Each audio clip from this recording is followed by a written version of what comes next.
Yo, what is up, my friends? Welcome back into the podcast.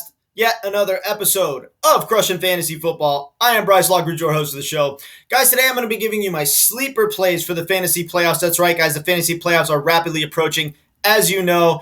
And I have players on a list here that are being way slept on right now. And I have reason to believe that they're going to have an absolutely huge fantasy playoffs.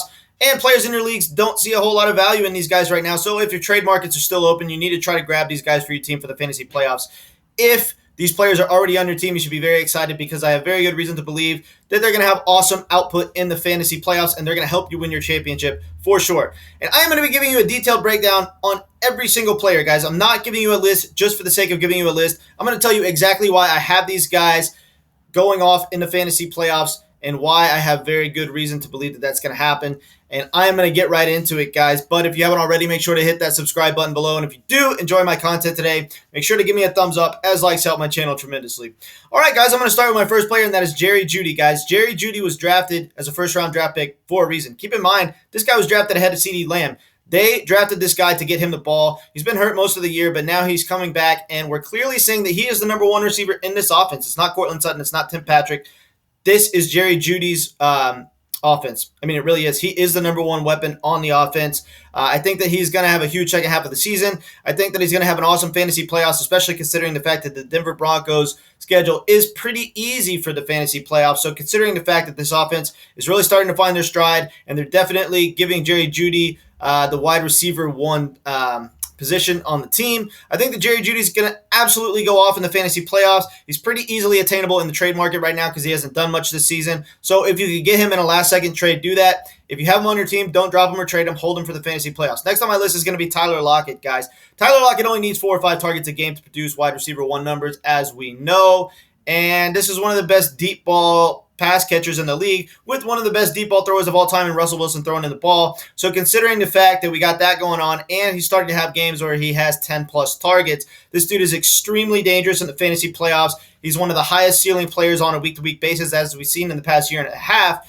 And I think that his floor is a little bit not really what you want in a wide receiver one, but this guy's a very good wide receiver two because of his ceiling, and he's going to have absolutely massive weeks in the fantasy playoffs, and he's going to give you league winning weeks in the fantasy playoffs now that Russell Wilson is back from his finger injury from about a month. I mean, look, this dude is going to win you weeks in the fantasy playoffs, so try to get him for your team in the trade market. Next on my list is going to be Odell Beckham Jr., guys. Talk about an awesome ceiling. This dude isn't going to have all the attention on him for the first time in his NFL career. I mean, teams have the game plan to stop Cooper Kupp, right? Cooper Kupp's putting up Jerry Rice numbers. Now Odell Beckham's going to come in. He's going to be the number 2 wide receiver on the depth chart. He's going to be the field-stretching wide receiver for the team. And he's going to eat in this offense, guys. I'm telling you, the reason he didn't eat in Cleveland is because they were built to run the football. The Rams are built to pass the football. They went and acquired Matt Stafford in the offseason for a reason, and it's because they are an aerial assault pass-first team. This team has intentions every week of putting 50-plus points up on their opponent. They're not trying to get up by a touchdown and a half and just run clock. This team loves to pass the football, and Odell Beckham is going to be a weapon in this offense. Probably don't have to give up much to get him right now because people saw that he didn't do much in his first game. But what people aren't taking into account was he just joined the team like 2 days before his first game.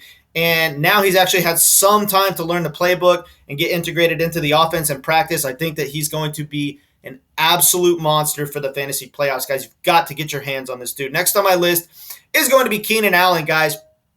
Keenan Allen is one of the safest floor plays, if not the safest floor play in all of fantasy football. I mean, this dude is a lock every single week for double-digit targets. I mean, in the past 4 weeks, he's had double-digit targets in every game. In 85% of his games this year, the dude has had double-digit targets. I mean, this dude gets double-digit targets almost every single week. He has 100-yard receiving games on a relatively consistent basis. He just hasn't had any top 10 fantasy finishes, so people are kind of looking at him like he's just not that valuable, but that's not the case, guys, especially for PPR leagues. This guy's a really good wide receiver. The fact that he gets as many red zone targets as he does and his touchdowns are down this year is a very, very fluky number. I think that we're going to see massive touchdown regression in the fantasy playoffs for Keenan Allen, and he's going to be one of the biggest difference-making players in the fantasy playoffs.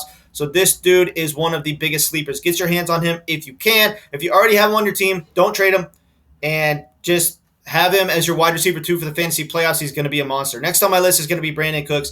Guys, we saw how good Brandon Cooks was early in the year whenever Tyrod Taylor was a quarterback. So Davis Mills was a quarterback for a while, and Brandon Cooks essentially disappeared with Davis Mills at quarterback. But Tyrod Taylor is back, and I think that considering the fact that he is a clear-cut number 1 weapon on the offense, he's going to have a very good fantasy playoffs, despite being on a team that doesn't score a whole lot of points. Look, he gets a lot of red zone targets. He gets a lot of high-value touches, and we saw how good the connection was with him and Tyrod Taylor early in the season. I wouldn't recommend playing him as more than a flex, but he could be a very good flex option for the fantasy playoffs. Next on my list is going to be Kareem Hunt, moving on to the running backs. Guys, Kareem Hunt was starting to be ranked ahead of Nick Chubb on a week-to-week basis before he went down with his injury. I think a lot of people forget about this. So when he gets back on the field, he should be treated as a low-end running back 1, plain and simple. And right now, people are kind of sleeping on him because they haven't seen him in a while. Is he really going to be 100% when he comes back? Or are they going to split the backfield with him and Nick Chubb? I promise you that when he does come back, he's going to get the same exact workload that he was getting before, meaning lots of goal line carries, lots of targets within the red zone, and tons of high-value touches on a very good offense, tons of talent, running behind a great offensive line. All the boxes are checked, guys. This guy is a running back 1 when he's on the field. Don't let the fact that he's a backup running back stop you from playing him. He is a fantasy monster, and he's a big-time sleeper for the fantasy playoffs. Next on my list is going to be both Broncos running backs, guys, Javonte Williams and Melvin Gordon. Look, we know that this is a completely split backfield, but they're both very serviceable flex options for the fantasy playoffs, considering the fact that the Broncos' offense is getting better for the most part on a week-to-week basis. They finally have all of their pass catchers healthy, so with a healthy Teddy Bridgewater, a healthy wide receiving core, a great pass-catching tight end in Noah Fant, this offense should be very efficient come fantasy playoff time. And on top of that, they have a very, very easy fantasy playoff schedule. So I think that both Broncos running backs are going to eat and be great flex options. Next on my list, and this is one of the biggest sleepers for the fantasy playoffs, guys, is Tony Pollard, guys. Tony Pollard is really starting to become the workhorse in this Dallas offense. I mean, they know that he is a better big play back than Zeke. The point is, he's faster than Zeke. He's more elusive than Zeke, and he has better big play ability than Ezekiel Elliott. Now, I understand Ezekiel Elliott is getting pretty much all the goal line touches. I don't think that means that that's going to happen for the rest of the season, though, guys. Considering the fact that Zeke is a little bit banged up now with his knee, Pollard's touches are going to go up even more, and I think that this dude is just an absolute sleeping giant for the fantasy playoffs.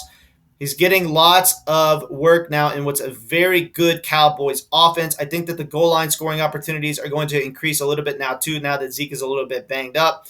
So this dude could be the biggest difference-making player in fantasy football as far as the sleepers for the fantasy playoffs. So get him on your team. If you got him on your team, don't trade him. Just hold him. Last on my list is going to be Kirk Cousins, guys. Kirk Cousins has only thrown 2 picks this year. This dude has been an extremely efficient quarterback. He's had 3 games where he's had over 300 passing yards. I mean, this dude is putting up consistent passing yardage. He's throwing lots of touchdown passes. He's got a super elite receiver in Justin Jefferson to throw the ball to, a great running back to help him move the ball up the field, a great number 2 in Adam Thielen. This offense has a lot of weapons, guys, and Kirk Cousins, as a consequence, has been putting up very good fantasy quarterback numbers. I mean, this guy isn't valued like a top 10 fantasy quarterback, but he is the number 9 quarterback on the year. And chances are, if you happen to have this guy on your bench, or if by some crazy way he's on the waiver wire, he's probably a better option than your starter at this point if your starter's been underperforming and isn't a top 8 quarterback. So, guys, Kirk Cousins is going to be a very good play for the fantasy playoffs. All right, guys,